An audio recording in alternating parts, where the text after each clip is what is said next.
Fituese e shtëpisë më të famshme në Shqipëri, Selin Bollati ka folur për raportin e saj me DJ Gimbon, lidhje që nisi gjatë qëndrimit të tyre në shtëpinë më të famshme në Shqipëri dhe që po vazhdon edhe pas përfundimit të formatit. E ftuar në një emision, Selin u shpreh se marrëdhënia e tyre është ndërtuar mbi komunikimin dhe mirëkuptimin, duke theksuar se asnjëherë nuk e kanë parë veten si një çift në kuptimin tradicional.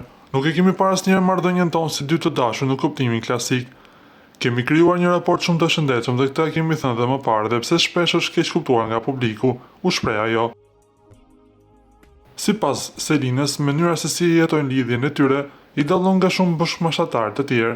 Mendoj se nuk i përkasin mënyrës se si gjenerata jone jeton marrëdhëniet, sot gjithçka duket më e komplikuar, sidomos kur bëhet fjalë për dashurinë, ndërsa ne kemi gjetur ekuilibrin tonë dhe jemi shumë mirë bashkë, deklaroi ajo ndër të tjera.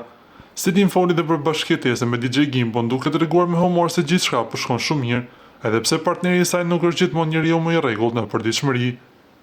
Pas njohjes në shtëpinë më të famshme në Shqipëri, çifti ka vijuar marrëdhënien edhe jashtë saj, duke u shfaqur së bashku në evente të ndryshme dhe duke mbështetur njëri tjetrin në angazhimet publike. Na duhet të rikujtojmë se gjatë qëndrimit në shtëpinë më të famshme, Selin dhe Gimbo kritikua për lidhjen e tyre, ku shumë persona e mendonin se ishte fake, por deri më tani ata kanë treguar se janë një çift mjaft i fortë.